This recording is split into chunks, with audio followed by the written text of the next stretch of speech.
Hi, thanks for watching. And just wanted to kind of follow up on the last video. I was talking in the last video about how I feel that NPD derive, or one of the biggest factors in NPD would be like a certain emotional intensity, um, which I was describing as being kind of sped up, like being hyper aroused, hyper alert.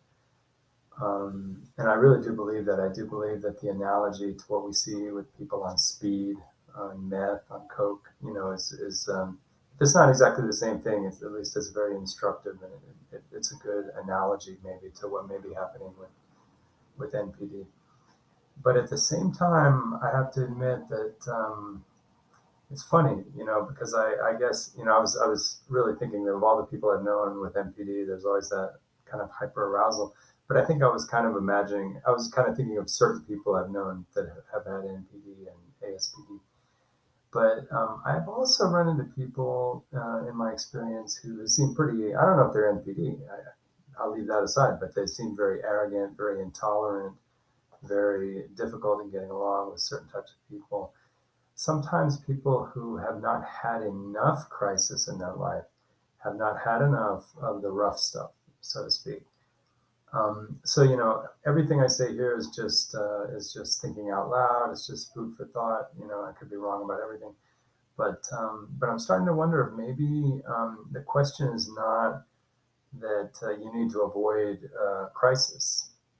It may be that some people just get way too much crisis, and it kind of creates kind of like an excessive intensity, um, kind of like maybe too much, or maybe that person, maybe some people just cannot handle much crisis without flipping into a super intense reaction. So, we have to also look at just our basic, like say genetics, some people just may not be good for tolerating. But on the other hand, it seems to me that when people don't have enough crisis, enough roughness in their life, it's kind of like, you can be too calloused where you don't feel anything, or you have no calluses where you're not fit to deal with the real world and real people.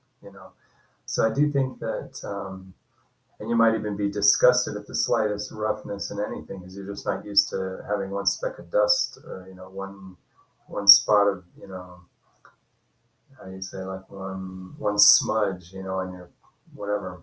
So so I do think it's important to consider that maybe it's not so much, avoiding crisis, but it's more like being in the sweet spot where you have just enough adversity, difficulty, crisis that you're kind of almost like, you're sort of like tempered for good living. It sort of like brings out the best in you, so to speak, and that way you can also relate to other people, and whatever.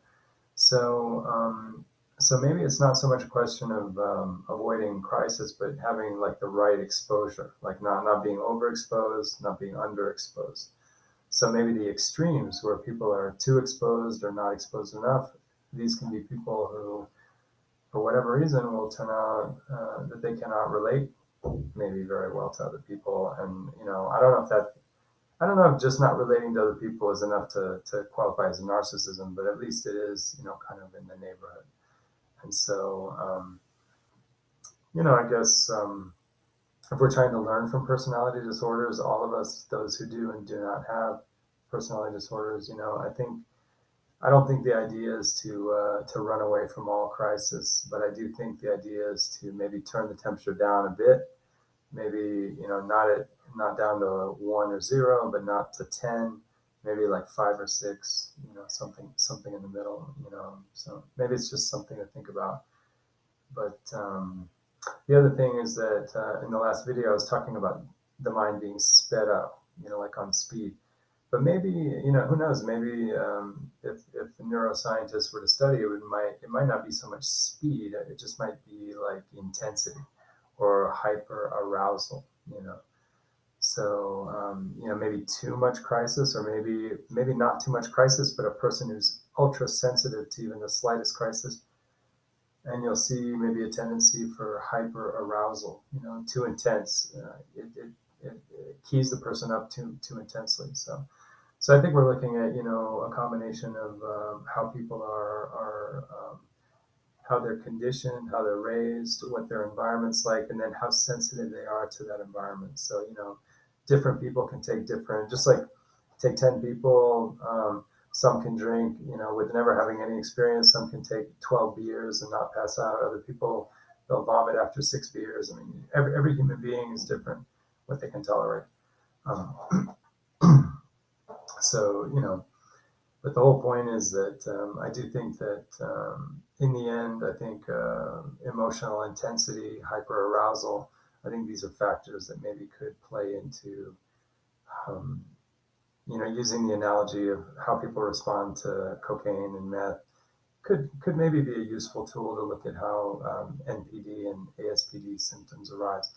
And then on the other hand, maybe it might be interesting to look at how some people are not exposed enough to crisis and they end up just not being able to relate to even the slightest roughness or difficulty, or they become very classist where they only want to be in the upper classes where you just don't have to get your hands dirty, and you kind of look down on those dirty people who have to deal with rough living and whatever. So that definitely is a theme of arrogance, and so I think both of those extremes, can help explain, um, or at least open up a door to ask important questions about, how could a person end up just spontaneously developing, these typical symptoms that we call narcissistic, you know. Anyway, so just wanted to bring up that other sort of that other dimension of maybe not looking at it so much as trying to avoid crisis, or that crisis is the problem, but maybe it's the level of crisis and the exposure based on a person's own ability to tolerate, crisis. Every person having their own temperament for that. So yeah, I think it's an interesting concept, and definitely don't want to turn out. I don't want to come off as believing that the answer is to avoid crisis or to avoid hardship. I think actually hardship can be in the right dose, maybe the right kind of the golden center, sort of the sweet spot. We don't want to go too far to either extreme, and maybe as we're looking for ways to recover and maybe try to um, overcome personality disorders. Those of us who are wanting to try to recover, the idea might be to always kind of have an instinct to go to the middle and not to the extreme, as we're trying to seek an environment that helps us, brings out the best in us, and also maybe to help us examine how we got where we're at, So anyway, so that, yeah. And so eventually I want to talk about the locus of control, because I think that's a very useful tool to, for anybody with a personality disorder to have to confront, because I think it really challenges us to really ask a lot of questions. Anyway, so yeah, thanks for watching.